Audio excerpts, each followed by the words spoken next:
Hello students, today my topic is Werner's theory. First time Alfred Werner ने coordination compound के structures को explain किया। इसके लिए उन्हें 1913 में नोबेल पुरस्कार से भी सम्मानित किया गया। इन 1893 में वर्नर ने कोबाल्ट क्लोराइड व अमोनिया की डिफरेंट रेशो में रिएक्शंस कराई और उससे कई कॉम्प्लेक्स कंपाउंड्स प्राप्त किए, जिनमें से कुछ हैं ये compound COCl3 6NH3, COCl3 5NH3, COCl3 4NH3, COCl3 3NH3। ये ऑरेंजिश येलो कलर का प्राप्त हुआ इन्हें, और ये कंपाउंड जो था वो पर्पल। COCl3 4NH3 इसके सिस और ट्रांस दो ज्योमेट्रिकल आइसोमर्स मिले, ग्रीन एंड पर्पल कलर के। COCl3 3NH3 ये ब्लूइश ग्रीन कलर का प्राप्त हुआ।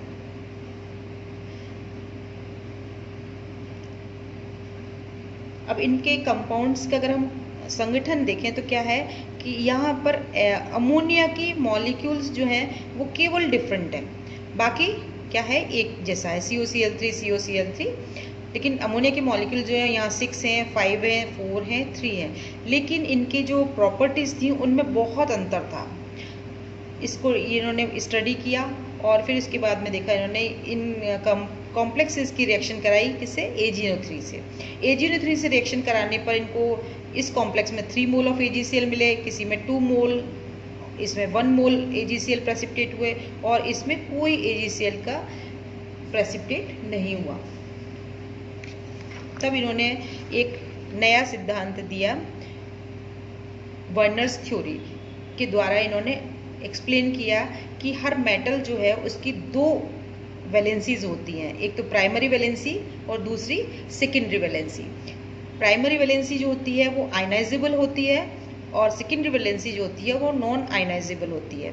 ये स्क्वायर ब्रैकेट के बाहर जो लिखते हैं वो है प्राइमरी वैलेंसी। अगर हम इसको वाटर में डिसॉल्व करें तो बाहर वाली जो वैलेंसी है वो आयनिक फॉर्म में आ जाती है। तो ये कैसी हुई? Ionizable valency.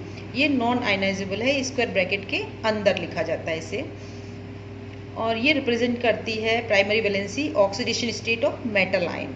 मेटल आयन की ऑक्सीडेशन स्टेट को रिप्रेजेंट करती है और ये करती है मेटल आयन या एटम की कोऑर्डिनेशन नंबर को। Primary valency satisfied by negative ions, while secondary valency is satisfied by negative ions, positive ions और neutral molecules। ये नॉन डायरेक्शनल होती है, ये डायरेक्शनल होती है। डायरेक्शनल होने की वजह से क्या है, ये डिसाइड करती है ज्योमेट्री ऑफ द कॉम्प्लेक्स। और इसको हम कैसे डिनोट करते हैं? डॉटेड लाइन, ब्रोकन लाइन के द्वारा, डॉटेड लाइन के द्वारा। और सेकेंडरी वैलेंसी को डिनोट करते हैं एक सॉलिड लाइन के द्वारा। Primary valency placed outside the square bracket, देखिए स्क्वायर ब्रैकेट के बाहर की तरफ होती है, और it placed inside the square bracket, square bracket के अंदर रखा जाता है इसको। अब ये स्टडी करने के बाद वर्नर ने जो कोबाल्ट एमीन क्लोराइड के कॉम्प्लेक्सेस थे उनके लिए स्ट्रक्चर्स सुझाए। उन्होंने कहा COCl3 6NH3 जो है वो किस तरह से होता है कि 6 तो NH3 मॉलिक्यूल्स हैं जो इसकी कोऑर्डिनेशन नंबर को इंडिकेट करते हैं, 1 2 3 4 5 6, और ये जो Cl हैं, 3 Cl जो हैं वो डॉटेड लाइन के द्वारा इन्होंने इंडिकेट किए कि ये जो है इनकी प्राइमरी वैलेंसी है। इसका कॉम्प्लेक्स का कोऑर्डिनेशन नंबर है 6 और प्राइमरी वैलेंसी कितनी हो गई इसकी? 3। इसी तरह से जो दूसरा कॉम्प्लेक्स था COCl3 5NH3, तो इसमें इन्होंने कहा कि NH3 5 है और एक जो Cl है वो प्राइमरी वैलेंसी को भी सेटिस्फाई कर रहा है और सेकेंडरी वैलेंसी को भी सेटिस्फाई कर रहा है। तो इसलिए एक सॉलिड लाइन भी है इसमें और एक डॉटेड लाइन है। यहाँ पर 2 क्लोराइड आयन से, ऐसा कोई इशू नहीं है कि क्लोराइड आयन को हम कहाँ इसमें लिखेंगे, इसको कहीं पर भी हम एडजस्ट कर सकते हैं, Cl ड्रॉ कर सकते हैं कहीं पर भी। 2 Cl हो गए, तो ये 2 Cl हैं वही जब इन्होंने AgNO3 से रिएक्ट कराया था तो 2 मोल ऑफ AgCl मिले थे। इसमें जो 3 प्राइमरी वैलेंसी है AgNO3 से रिएक्ट कराने पर 3 मोल ऑफ AgCl मिला था। थर्ड स्ट्रक्चर है COCl3 4NH3। अब COCl3 4NH3 में 4NH3 मॉलिक्यूल्स हैं और 2 Cl जो हैं इसमें सेकेंडरी वैलेंसी और प्राइमरी वैलेंसी को सेटिस्फाई कर रहे हैं। एक Cl जो है वो कोऑर्डिनेशन स्फीयर के बाहर है। और फोर्थ स्ट्रक्चर जो है इसमें क्या है, NH3 है, 3 NH3 हैं और 3 Cl हैं। जो Cl हैं वो प्राइमरी वैलेंसी को भी सेटिस्फाई कर रहे हैं और सेकेंडरी वैलेंसी को भी सेटिस्फाई कर रहे हैं। अब इन्होंने क्या किया, इसका एक्सपेरिमेंटल जो वेरिफिकेशन किया तो उसमें AgNO3 के साथ में रिएक्शन कराई। AgNO3 का क्योंकि इसमें आइंस हैं तो आयनिक रिएक्शन कराई इन्होंने, तो उसमें क्या 3 मोल ऑफ AgCl मिले। 3 मोल ऑफ AgCl मिले तो स्ट्रक्चर इनका किस तरह से हो गया, CONH3 और Cl3, ये 3 जो है वो बाहर है स्क्वायर ब्रैकेट के। ये 3 Cl जो है वो आयनाइज हो गए।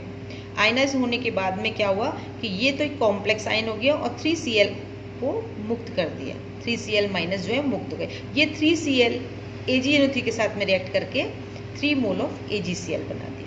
इसी तरह से यहाँ अगर देखें हम तो AgNO3 के साथ में रिएक्शन कराने पे क्या हुआ कि जो 2 Cl स्क्वायर ब्रैकेट के बाहर थे, जो ये प्राइमरी वैलेंसी जो है 2 जो हैं, देखिए ये और एक ये जो स्क्वायर ब्रैकेट के बाहर है यही AgNO3 के साथ में प्रेसिपिटेट हुए। थर्ड स्ट्रक्चर इसका COCl3 4NH3। इसमें अगर देखें तो इसमें केवल एक Cl है जो प्राइमरी वैलेंसी शो कर रहा है, बाकी 2 Cl जो कैसे हैं, प्राइमरी वैलेंसी भी शो कर रहे हैं और सेकेंडरी वैलेंसी भी, डॉटेड लाइन भी है और सॉलिड लाइन भी है। तो इसमें क्या हुआ, AgNO3 के साथ में रिएक्शन कराने पे 1 मोल AgCl प्राप्त हुआ। 1 मोल AgCl कैसे, Cl जो है एक ही स्क्वायर ब्रैकेट के बाहर था जो आयनाइज हो गया। फोर्थ कॉम्प्लेक्स में अगर देखें तो क्या है, इसमें तीनों Cl जो है प्राइमरी और सेकेंडरी दोनों वैलेंसी को सेटिस्फाई कर रहे हैं। तो यहाँ पर क्या है, कोई AgCl प्रेसिपिटेट नहीं हुआ। अब हम देखते हैं कि इनके आयंस कितने हैं। यहाँ पर 4 आयंस हैं, 3 प्लस ये एक कॉम्प्लेक्स आयन हो गया, एक आयन है और 3 Cl माइनस, तो टोटल कितने हो गए, 3 + 1 4 आयंस हो गए। इसमें अगर हम देखें तो क्या है, 2 Cl माइनस 2 आयंस हो गए और एक ये कॉम्प्लेक्स आयन, तो कितने हो गए इसमें 3 आयंस। इस वाले में हो गए 2 आयंस, एक Cl है और एक कॉम्प्लेक्स आयन है। इसमें कोई आयन नहीं है, कोई आयनाइजेशन नहीं है, नो आयनाइजेशन।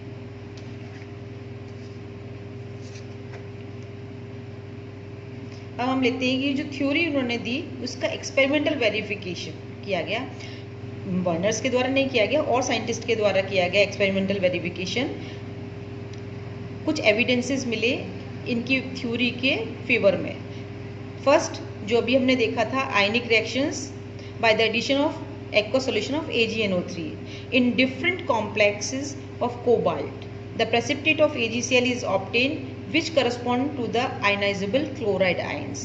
अभी हमने देखा था कि इसमें जितने क्लोराइड आयंस हैं वो AgNO3 के साथ में क्या हुए, प्रेसिपिटेट हो गए। ये हमने यहाँ पर शो कर रखा है इसको, AgNO3 इसके साथ में रिएक्ट कराया, 3 मोल ऑफ AgCl बना। कैसे बना ये, यहाँ पर 3 क्लोराइड आयंस थे, यहाँ 2 क्लोराइड आयंस से जो AgNO3 के साथ में प्रेसिपिटेट होके 2 मोल्स ऑफ AgCl दिया। इसमें अगर देखें तो क्या है, 1 मोल ऑफ AgCl, तो 1 मोल ऑफ AgCl कहाँ से आया, एक Cl माइनस स्क्वायर ब्रैकेट के बाहर था, तो वो प्राइमरी वैलेंसी AgNO3 के साथ रिएक्ट करके क्या दिया, 1 मोल ऑफ AgCl। यहाँ चूंकि कोई आयनाइजेशन नहीं हुआ इसलिए प्रेसिपिटेट AgCl नहीं हुआ। सेकेंड एक्सपेरिमेंटल वेरिफिकेशन कैसे दिया कि the molar conductance of the complexes decreases from top to bottom in the table first, indicating the decrease in the number of ions in the solution. अब हम table 1 जो है वो हम देखेंगे कि ये जो कॉम्प्लेक्सेस हैं, फर्स्ट कॉम्प्लेक्स COCl3 6NH3, इसमें नंबर ऑफ क्लोराइड आयंस कितने थे, 3, और टोटल आयंस कितने थे, क्योंकि स्ट्रक्चर किस तरीके का है, CONH3 Cl3, 3 क्लोराइड आयन बाहर है और एक आयन ये हो गया, तो 3 और 1 4, तो टोटल नंबर ऑफ आयंस कितने हो गए, 4। इस वाले कॉम्प्लेक्स में अगर देखें COCl3 5NH3 में क्लोराइड आयंस 2 थे और नंबर ऑफ आयंस कितने थे, 2 + 1 3। इसी तरह से इसमें देखें तो एक क्लोराइड बाहर है और एक कॉम्प्लेक्स आयन, तो टोटल आयन कितने हो गए 2 और क्लोराइड आयन कितनी है 1। इसी तरह से सिस और ट्रांस दोनों में ही एक बराबर है और जो COCl3 3NH3 है इसमें कोई आयन नहीं है। तो अब इनकी अगर कंडक्टेंस ली गई मोलर कंडक्टिविटी तो वो कितनी आई, सबसे ज़्यादा आई COCl3 6NH3 की 430। 430 क्यों आई, क्योंकि इसमें नंबर ऑफ आयंस ज़्यादा थे। इसकी आई 250, 100, 100 और इसकी 0। तो number of ions increases, conductivity increases. The charge on ion increases, conductivity increases. तो ये हो गया इनका experimental verification. Thank you student.